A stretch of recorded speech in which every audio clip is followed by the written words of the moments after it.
cambiar sistema monetario, dice que básicamente el mundo entra en crisis, caen todos los gobiernos seguramente. No quiero ser totalmente apocalíptico, pero digo, es una crisis al estilo la Gran Depresión.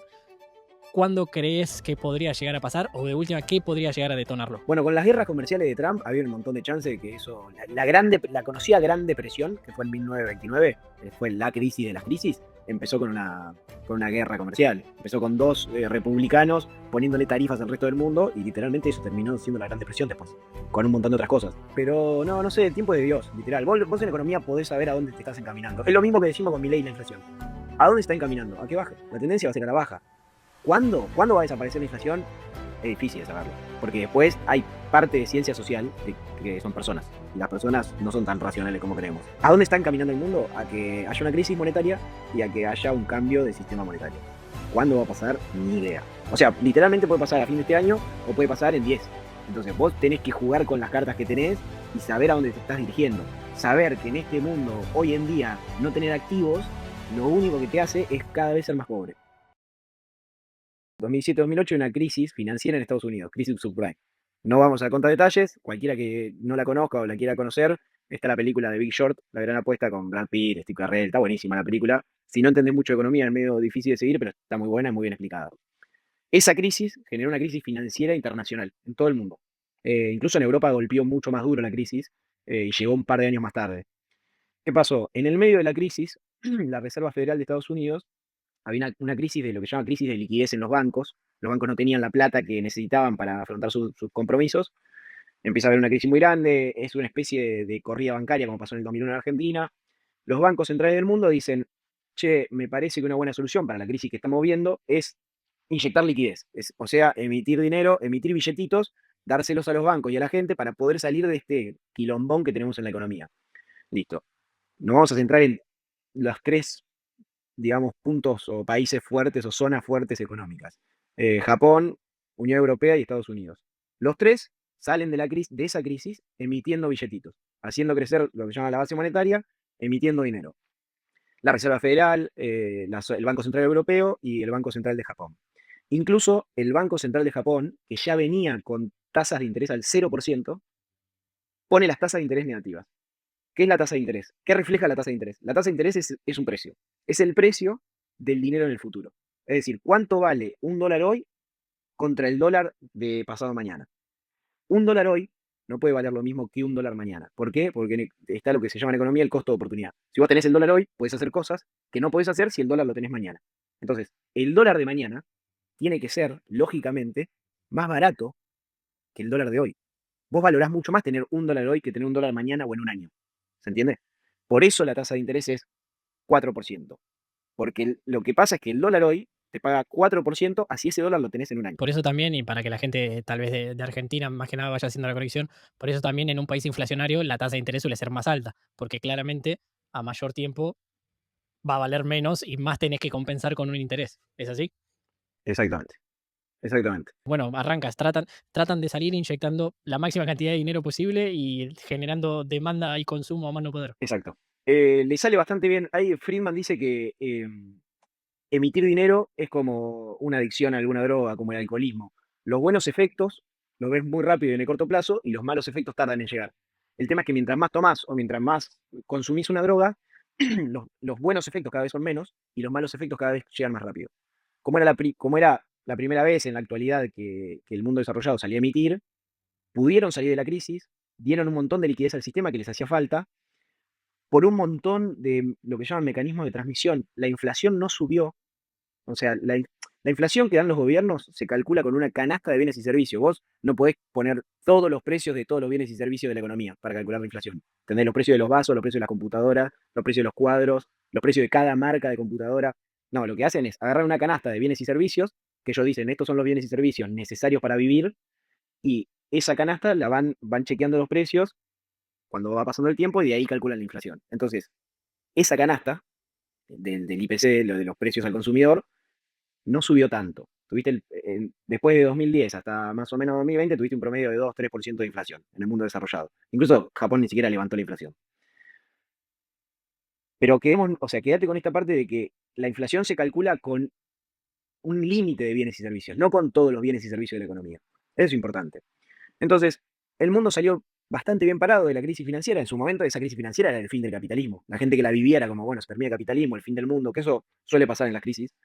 Eh, el mundo salió emitiendo dinero. No solo la Reserva Federal de Estados Unidos emitió un montón de dinero, sino que el Banco Central Europeo emitió un montón de dinero y el Banco Central de Japón emitió un montón de dinero. Pudieron salir de la crisis, siguieron emitiendo lo que se llamó, eso fue un modelo que se llamó QE en inglés, Quantitative Easing, que es, nada, es emitir dinero, en su programa para emitir dinero, ¿no? Se compran bonos y qué sé yo. Amigo, antes de continuar, una pregunta, perdón, atándole a la situación argentina, porque escuché, por ejemplo, en su momento se hizo medio famoso cuando Rebord decía, loco, metele un billetín, yo sé que vos no imprimís, pero metele un billetín para que esto reactive. ¿Crees, bajo tu concepción, y me gustaría que lo justifiques, para salir de una crisis, entras dentro de la crisis, explota todo? ¿Es mejor seguir sin imprimir o hay una cierta cantidad de dinero que vos podrías imprimir como para dar dinamismo y cortarlo a tiempo? No, no. O sea, se salió muy bien parado del 2010, pero el tema es que vos, para compararlo, tendrías que hacer lo que se llama extrapolar. Vos tendrías que teorizar lo que hubiese pasado si no se imprimía, y no lo sabemos. Yo soy bastante kamikaze en el sentido de pensar que las economías necesitan creación y destrucción para avanzar. La gente le encanta cuando se crean cosas, pero no le gusta cuando se destruye o cuando cae el empleo, cuando se rompe una empresa o una industria, pero es totalmente necesario para crecer. Y en el 2000 se habían hecho las cosas muy mal hasta el 2010. O sea, la crisis del 2010 viene por un montón de cosas mal hechas durante todos los 2000. Entonces, lo que por ahí necesitabas era no salir con emisión, que se rompa lo que se tenga que romper. Incluso si no se emitía, se rompían muchísimos bancos grandes. Se hizo muy conocida la frase en ese momento de too big to fall, muy grande para caer. Porque era como, bueno, esto hay que salvarlo porque es muy grande para caer, este banco, lo que sea. Y por ahí se tenían que romper, porque habían hecho las cosas mal. Entonces, por ahí se tenía que romper para que puedan crecer cosas nuevas. Vos emitiste, saliste de la crisis, se evitaron un montón de, digamos, de que el desempleo se vuele, de que la pobreza se vuele. Eso se evitó un montón, es verdad. Posiblemente hubiese sido peor la crisis. Pero te quedaste con las industrias que habían hecho las cosas mal, siguen vivas. No solo eso, sino que los bancos que eran muy grandes para caer, se agrandaron más, porque compraron a los más chicos. ¿Entendés? Entonces, ok, el sistema sigue vivo, pero ahora está peor que antes. O sea, el gigante que era muy grande para caer, ahora es más grande. Pero no hay una solución en el medio, no hay una solución que vos decís, bueno, imprimimos, salvamos y en la que más o menos se regularizan las condiciones internacionales y demás, empezamos a limpiar la basura que tenemos abajo. Ellos en este caso se pasaron de golosos, ¿está bien? Estados Unidos hace un par de años imprimió no sé cuántas bases monetarias, eso estamos todos de acuerdo, pero digo, no hay una solución en el medio de, en este punto que estamos en el fondo, imprimimos, solucionamos y si lo cortamos a tiempo, ¿puede funcionar? No, porque los agentes económicos, las empresas, la gente se acostumbra a esa nueva cantidad de dinero y se acostumbra a esa emisión de dinero. Que incluso fue lo que pasó, o sea, es a lo que vamos a llegar en 2017, 2018, la Reserva Federal de Estados Unidos quiere empezar a absorber los dólares que había emitido. Nada, no puede absorber ni el 10% de lo que había emitido porque se empiezan a ver fricciones. La economía ya se acostumbró a que vos venís inyectando dinero o a cierta cantidad de dinero. Cuando la querés sacar, empiezan a aparecer los problemas. ¿Entendés? Entonces, es imposible volver a la cantidad de dinero que tenías antes en su momento. Así que, si querés, continúo con la historia. Lo que pasó fue, emitieron, salieron de la crisis, genial, la inflación no subió mucho, genial, llegamos a 2017 en Estados Unidos, 2018 en Europa. Estados Unidos dice, bueno, emitimos tanto dinero, esto va a generar problemas, tendría que generar inflación. La inflación no había subido mucho porque te había caído la velocidad del dinero, porque los bancos se habían hecho con un montón de liquidez, porque tenías capacidad ociosa, todas cosas económicas que son mecanismos de transmisión aburridas, pero es la explicación de por qué no subió tanto la inflación. Lo que pasó en 2010 es que se deprimió un montón la velocidad del dinero, básicamente. Básicamente también se deprimió un montón la velocidad del dinero por otras cosas que decía, como que los bancos, el dinero que se fue emitiendo, los bancos en vez de largarlos a la calle, se lo quedaron para tener liquidez, porque venían de una crisis de liquidez. Los bancos se encontraron en el medio de la crisis que no tenían la cantidad de dólares necesarios para devolverle a la gente, ¿no? Habían prestado de más. Entonces, cuando el gobierno sale a inyectar liquidez y a emitir dinero, lo que pasa es que los bancos dicen, che, por la duda me voy a quedar con más de lo que me venía quedando por si pasa cualquier cosa. Eso lo que hace es que te retiene un poco la inflación, porque no hay tantos dólares en la calle, no hay tantos pesos ahí en la calle, entonces no se traduce a precios tan rápido. Y por eso en la pandemia, donde tenías todo frenado, gran cosa, muchos sectores de la economía frenados, tampoco tuviste tanta inflación los meses de pandemia. Muchas veces ahora que se está viendo otra inflación, se compara con los meses en pandemia, pero bueno, es una situación de país totalmente distinta, un país totalmente abierto con la actividad económica normal a un país en pandemia. Exactamente. Sí, la pandemia obviamente te bajó la velocidad de la transmisión de dinero porque estaba todo parado. Entonces, claramente. Incluso en Estados Unidos, que es lo que iba a llegar a contar, Estados Unidos de enero contra diciembre de 2020 emitió el 50% de los dólares que existían y no tuvo la inflación del 50%. Incluso creo que en 2021, 2022 tuvo el 9%, que fue el máximo, el pico. Pero bueno, en 2020 frenaste toda la actividad. O sea, literalmente encerraste a la gente. Claro, Eh, o sea, en un año, la potencia número uno del mundo hizo crecer su base monetaria histórica. O sea, todos los dólares que se habían impreso hasta 2019, en un año imprimiste el 50% de eso. O sea, el 50% de la cantidad histórica que vos habías impreso, la imprimiste en un año. exacto, 52. Pero para llegar ahí, que por ahí hay un dato de color, yo soy cero de las teorías conspirativas, pero en 2017-2018 los países, esto que nombrábamos, quieren empezar a frenar la emisión monetaria que venían haciendo hace años, ¿no? Estados Unidos es el único que intenta absorber dólares. El Banco Central Europeo lo único que hace es deja de emitir, pero no absorbe, lo que está. El Banco Central de Japón, peor, porque no es que ni siquiera frena. Lo único que hace es reducir un poquito la velocidad de lo que venían emitiendo, ¿no? Eso te habla de que hay algo que viene funcionando mal. Vos no podés necesitar todo el tiempo imprimir dinero para que tu economía no explote por los aires. En septiembre de 2019, esta situación empieza en 2017-2018. En septiembre de 2019 se empiezan a ver tensiones económicas. Entonces, empieza a haber como cositas graves, no se pagan ciertos préstamos, empieza a subir mucho la morosidad de los préstamos en Estados Unidos. Bueno, esto es septiembre de 2019. Estados Unidos decide dejar de absorber los dólares, que no había absorbido, o sea, para lo que habían emitido era muy poco lo que habían podido absorber. Pero la cuestión es que dicen, bueno, vamos a frenar con esto, vamos a volver a inyectar un poquito más de dinero porque se viene complicando la cosa. Esto es septiembre de 2019, creo que en octubre sale el COVID. Es, o sea, el COVID está ya en febrero o marzo de 2020, pero el COVID arranca, es COVID-19 se llama. Arranca en 2019 justo cuando empieza a haber tensiones económicas. Que no soy conspiranoico ni nada, pero bueno, una casualidad hermosa. Y hasta ahí ya había crecido un montón la base monetaria de estos países desarrollados. Ni hablar los menos, o sea, no hablo de los otros porque los otros es peor, ¿eh? O sea, imagínate si Estados Unidos emitía lo que hacía Argentina o China.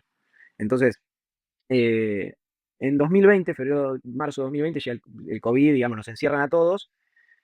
Si vos pensás lógicamente lo que tendría que haber pasado, la economía funcionaba de una forma. Vos tenés restaurantes, vos tenés industrias que atienden al público. Eh, Nos encierran a todos. Los economistas, por lo menos yo lo que pensaba es, ok, se van a fundir la mitad de las empresas. Que tiene un montón de lógica, o sea, encerraste a todo. Un tipo decidió que por el bienestar puede estar bien o mal. Por lo que sea, vamos a encerrar a toda la población del mundo. Ok, la mitad de las empresas, por lo menos la mitad de las que atienden al público, se van a fundir. Tiene un montón de sentido. Un kiosco en la esquina.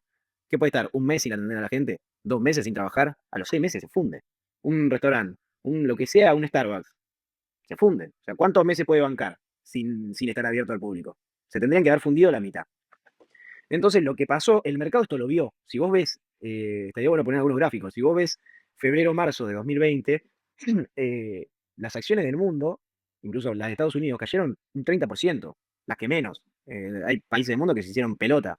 Pero vos venís viendo el gráfico, cómo viene creciendo, y en febrero-marzo se cae en picada libre. Porque el mercado lo que vio fue esto mismo, de, ok, encerraste a todo el mundo, la mitad de las empresas, que es lo que representa el mercado, se va a fundir. Listo, cae todo. Ante eso, ¿qué pasó?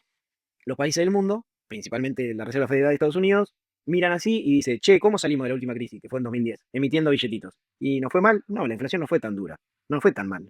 Ok, ¿cómo salimos de esta? Imprimí billetes, pero imprimí fuerte, ¿eh? Porque aparte, cuando vos tenías en 2010 una base monetaria de 1000 y fuiste emitiendo, tenías que emitir 100, estaba bien. Cuando vos llegas al 2020 con tu base monetaria que ya es de 2000, con emitir 100 no te alcanza. Tenés que emitir 200, 400, 600. Entonces, querés salir de acá, emití fuerte. Ahí está lo de que es como una droga, que al principio cada vez te cuesta más ver las cosas positivas, pero las cosas negativas van agrandándose hasta que en un momento te pasa factura. Y aparte, los efectos negativos llegan siempre en la economía. O sea, siempre que emitís vas a generar un efecto negativo. Pero si vos venís siendo un país que no tiene inflación y que no emite como un loco, si no sos Argentina, tarda un montón en llegar y es como, sí es un problema, pero tarda muchísimo y los efectos positivos se ven rápido.